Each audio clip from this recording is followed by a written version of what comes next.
Doctor Amit Mitra অর্থমন্ত্রী হিসেবে যে বাজেট আজকে 2016-17-তে বিধানসভায় পেশ করেছেন, আমাদের মনে হয়েছে যে এর থেকে এই সময় যে অর্থনৈতিক অবস্থায় এই রাজ্যের যে বিপুল ঋণের বোঝা মাথায় নিয়ে এর থেকে ভালো বাজেট করা বোধহয় সম্ভব ছিল না। তার জন্য আমি ডক্টর মিত্রকে অভিনন্দন জানাচ্ছি। দ্বিতীয় হচ্ছে যে আমরা দেখেছি যে আমাদের প্রিয় মুখ্যমন্ত্রী মমতা বন্দ্যোপাধ্যায় যে কথাটা বলেন যে কর্মই ধর্ম,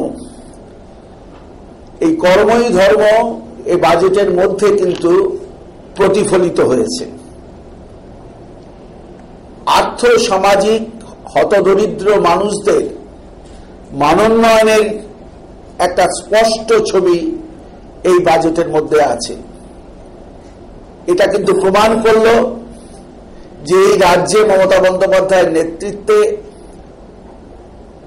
সুশাসনের যে কথা আমরা বারবার বলি, সেই সুশাসনের কথা প্রতিটি ছত্রে ছত্রে ডক্টর মিত্রের এই ভাষণে, এই বাজেটে কিন্তু প্রতিফলিত হয়েছে। এটা আরেকটি কথা হচ্ছে যে আর্থিক শৃঙ্খলা,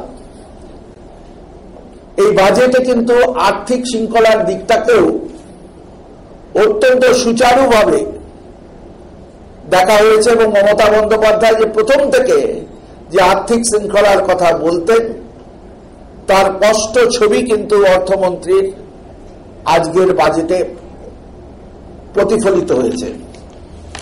আমি আরেকটা আনন্দের সঙ্গে আমি ধন্যবাদ জানাবো মুখ্যমন্ত্রী মমতা বন্দ্যোপাধ্যায় এবং অর্থমন্ত্রীকে যে তারা উচ্চশিক্ষার উৎসাহ দানের জন্য, আমরা দেখেছিলাম যে আমাদের Swami Vivekananda merit cum means scholarship, এই স্কলারশিপে এখনো পর্যন্ত বরাদ্দ ছিল মাত্র 45 কোটি টাকা। সেই 45 কোটি টাকাটা এক লাফে 200 কোটি টাকা বরাদ্দ হওয়ার জন্য আমি মমতা বন্দ্যোপাধ্যায়কে ধন্যবাদ জানাই, আমি ধন্যবাদ জানাই অর্থমন্ত্রীকে।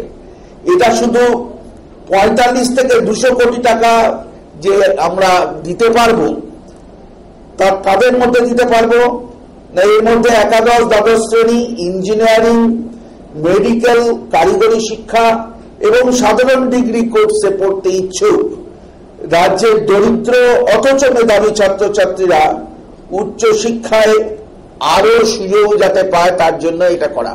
অর্থাৎ 45 কোটি থেকে 200 কোটি, এই নেটটা অনেক বড় হয়ে গেল যাতে অনেক মেধাবী ছাত্রছাত্রীরা বিভিন্ন ব্রাঞ্চে যারা আছেন তারা সুযোগ পায়।